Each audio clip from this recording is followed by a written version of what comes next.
ওটা ল্যাংড়া কালু না?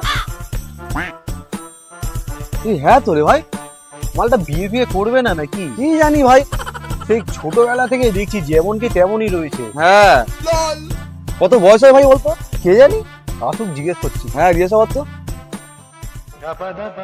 ও কালুদা। হ্যাঁ ভাই বল।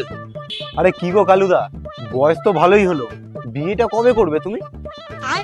আরে ভাই বিয়ে কি করব বল, তোরা তো জানিস আমার বাইরের অবস্থা, কেউ একসেপ্ট করছে না আমার। ও আচ্ছা, তো তোমার সব কথাই তো বুঝলাম। সেই ছোট থেকে তোমায় দেখে আসছি, তোমার অ্যাকচুয়াল বয়সটা কত বলো তো? আরে ভাই ওটাই তো আমার মেন প্রবলেম, আমার বয়স কত আমি নিজেও জানি না। কেন, তোর প্রবলেম কিসের? আধার কার্ড নেই? আরে আমার আধার কার্ডটাও ভাই আমি হারিয়ে ফেলেছি জানিস। কিন্তু ভাই তোরা একটা সাহায্য করবি আমার? হ্যাঁ হ্যাঁ দা বলো বলো। আমার এইটা থেকে বলতে হবে আমার বয়সটা কত।